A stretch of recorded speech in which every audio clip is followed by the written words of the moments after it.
Price God. ஆண்டவராகிய இயேசு கிறிஸ்து நாமத்தினாலே வாழ்த்துக்கள். ஒரு வசனத்தை வாசிக்கிறேன். யோவான் எழுதின சுவிசேஷம் 14ஆம் அதிகாரம் வசனம் 30. இனி நான் உங்களிடத்தில் அதிகமாய் பேசுவதில்லை. இந்த உலகத்தின் அதிபதி வருகிறான், அவனுக்கு என்னிடத்தில் ஒன்றுமில்லை என்று சொல்லி கர்த்தருடைய வார்த்தை நாம் இங்கே பார்க்கிறோம். இங்கே உலகத்தின் அதிபதியாக பிசாசானவன் இங்கே இருப்பதாக ஆண்டவராகிய இயேசு கிறிஸ்து சொல்கிறார். பிரின்ஸ் ஆஃப் த வேர்ல்டு, இந்த உலகத்திற்கு அதிபதியாக அவன் உருவெடுத்தான். இந்த உலகத்தின் அதிபதியாக பிசாசு உருவெடுப்பதற்கு மிக முக்கியமான காரணம் நாம் பார்க்க வேண்டும். பிசாசு யார் என்று சொன்னால், தள்ளப்பட்ட தூதன், பரலோகத்தில் தேவனை ஆராதித்தவன். அவன் பெருமை நிமித்தமாக இந்த பூமிக்கு அவன் தள்ளப்பட்டான். பூமியில் தள்ளப்பட்டு இந்த பூமிக்கு வந்த பிறகு அவன் ஆண்டவராகிய தேவனுக்கு சத்ருவாய் மாறினான், சத்ருவாக மாறிவிட்டான். ஆக தேவன் இந்த பூமியை படைத்தார். பூமியை படைத்த பொழுது ஆதாம் ஏவாளை படைத்தார். ஆக தேவனுடைய செயல்களுக்கு எதிராய் அவன் செயல்பட ஆரம்பித்தான், எதிரியாக செயல்பட ஆரம்பித்தான். தேவன் எதை செய்தாலும் அதற்கு விரோதமாக எதிரியாக அவன் செய்ய ஆரம்பித்தான். நான் வானத்துக்கு ஏறுவேன். தள்ளப்பட்ட தூதனானவன், தள்ளப்பட்ட பிசாசானவன், அவன் மீண்டும் பெருமையோடு சொல்கிறான், நான் மீண்டும் வானத்துக்கு ஏறுவேன், அங்கே சிங்காசனத்தை அமைத்து கொள்ளுவேன் என்று தன்னைத்தானே பெருமைப்பட்டு கொண்டதை நாம் ஏசாயா தீர்க்கதரிசி புத்தகத்தில் வாசிக்கிறோம்.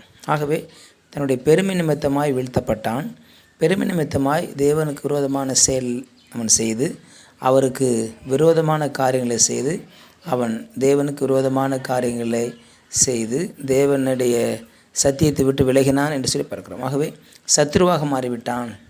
ஆகவே தான் ஆதாம் ஏவாளை வஞ்சித்தான். ஆதாம் ஏவாளை வஞ்சித்து அவர்களிடத்திலிருந்த அதிகாரம், ஆதி 1ஆம் அதிகாரத்தில் கடைசி வசனம் வாசிக்கிறோம்.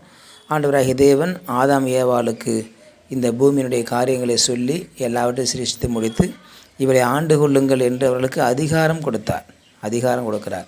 அந்த அதிகாரம் தேவனிடத்திலிருந்து ஆதாம் ஏவாளுக்கு வந்தது. அதனால் சத்ருவாகிய சாத்தானானவன் அந்த அதிகாரத்தை வாங்கி கொள்ளும்படியாக விரும்பினான். அந்த அதிகாரத்தை பிடித்து கொள்ளும்படியாக அவன் வஞ்சித்தான். வஞ்சனையோடு கூட அவன் அந்த அதிகாரத்தை அவன் வாங்கி கொள்வதை பார்க்கிறோம்.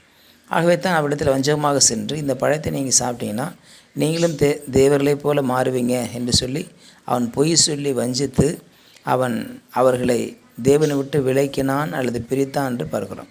ஆகவே தேவனுடைய சாயலாக படைக்கப்பட்ட மனுஷன் தேவனுடைய சொல்லுக்கு கீழ்ப்படியாமல் போனதுனால, பிசாசுடைய சொல்லுக்கு கீழ்ப்படினதுனால தேவனுக்கு விரோதமாய் மனிதன் மாறினான். பிசாசு எதை செய்தானோ அதையே மனிதர்களை செய்ய தூண்டினான். ஆகவே அவன் தேவனை விட்டு விலகினது போல இவர்களையும் தேவனை விட்டு விலக்கினான். இதுதான் அவனுடைய வஞ்சகம், அவனுடைய பொருளாத காரியமாக இருக்கிறது. ஆகவே ஆதாம் ஏவாளுக்கு கொடுத்த ஆண்டு கொள்ளுங்கள் என்ற அதிகாரத்தை அது அப்படியே பிசாசுக்கு போய்விட்டது. காரணம், கீழ்ப்படியாதனால இவர்களுக்கு இருந்த அதிகாரத்தை இழந்து போனாங்க. முழு அதிகாரத்தையும் இழந்து போனாங்க. அந்த அதிகாரத்தை இழந்தவர்களாக அந்த அதிகாரத்தை விற்று போட்டார்கள். அந்த பழத்தை சாப்பிட்டு விட்டு அதிகாரத்தை விற்று போட்டாங்க, இழந்து போயிட்டாங்க. ஆகவே முழு அதிபதியாக இந்த உலகத்திற்கு பிசாசு உருவெடுத்தான், மாறிவிட்டான் என்று சொல்லி பார்க்கும். இந்த உலகத்தில் எங்கே பார்த்தாலும் கொள்ளை, மிகவும் மக்களுக்கு ஒரு சந்தோஷம் இல்லாத காரியங்கள், மனுஷன் கொலை செய்கிறான். எவ்வளோ மோசமான சூழலை நாம் வாழ்ந்து கொண்டிருக்கிறோம். ஆகவே மனிதன் எல்லாமே மிருகமாக மாறிக்கொண்டு வருகிறான்.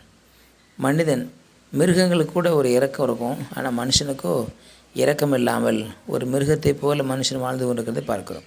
ஆக இந்த பூமியில் தேவன் கொடுக்கப்பட்ட இந்த வாழ்க்கையிலே நாம் தேவனோடு கூட வாழ வேண்டும், தேவனுக்காய் வாழ வேண்டும் என்று சொன்னால் இந்த உலகத்தின் அதிபதிக்கு நாம் எதிர்த்து நிற்க வேண்டும். பிசாசுக்கு எதிர்த்து நில்லுங்கள் சொல்லப்பட்டிருக்கு. இந்த பூமியில் தேவனுக்காக ஏதாவது செய்யணும்னு சொன்னால் மிக கஷ்டமாக இருக்குது. ஒரு சர்ச்சுக்கு ஒரு ஹால் கிடைக்கல. டாஸ்மாக் கடை வைக்கிறதுக்கெல்லாம் ஹால் கொடுக்குறாங்க, ஆனால் சபை நடத்துவதற்கு ஒரு ஹால் கிடைக்க மாட்டேங்குது, ஒரு வீடு கிடைக்க மாட்டேங்குது. கிறிஸ்தவங்களுக்கு வீடு இல்லைன்றாங்க, ஊழியக்காரர்களுக்கு வீடு இல்லைன்றாங்க. ஆக மிகவும் கடினமான சூழல். காரணம், இந்த உலகத்தினுடைய எல்லா காரியங்களும், எல்லா செயல்பாடுகளும் பிசாசுக்கு அது சாதகமாக இருக்கிறது. காரணம், அவன் இந்த உலகத்தின் பொல்லாதவனாகி அவன் இந்த உலகத்துக்கு அதிபதியாக இருக்கிறான். ஆகவே அவனுடைய செயல்பாட்டு கீழே இந்த பூமி செயல்படுகிறதை நாம் பார்க்க முடியும். ஆகவே தான் இயேசுவே சொல்லிவிட்டார், இந்த உலகத்தின் அதிபதி வருகிறான் என்று சொல்லி. ஆகவே இந்த உலகத்திற்கு அதிபதியை நாம் மேற்கொண்டு தான் ஊழியம் செய்ய வேண்டும். அவனை ஜெயித்து தான் ஆத்துமாக்களை ஆதாயம் பண்ண வேண்டும். அவனை ஜெயித்து தான் திருச்சபை கட்ட வேண்டும். ஆகவே அது சாதாரண காரியமல்ல. பிசாசு நம்மை பல வகையில் தாக்குதலுக்கு முற்படுவான். பிசாசு நம்மை பல வகையில் நமக்கு வியாதிகளை கொடுத்து முன்னேற விடாமல் செய்வான். ஆனால் எல்லாவற்றிலும் தேவன் நமக்கு உதவி செய்கிறார். ஆகவே நம் தேவனோடு கூட இணைந்து பிசாசின் ராஜ்யத்திற்கு முடிவு கட்டுவோம். கர்த்தர் நம்மை ஆசீர்வதிப்பார். ஜெபிக்கலாம். பரிசுத்த பிதாவே, நாளுக்காய் ஸ்தோத்திரம் பண்ணுகிறோம். உலகத்தின் அதிபதி இருக்கிறது நாங்கள் அறிகிறோம். ஆனாலும் உலகத்தின் அதிபதிக்கு எதிர்த்து நின்று அவனை ஜெயித்து உங்கள் ராஜ்யத்தை கட்டங்களுக்கு பலன் தாரும். உங்களோட கிருபையுள்ள கரத்தில் தாழ்த்து இயேசுவின் நாமத்தில் பிதாவே.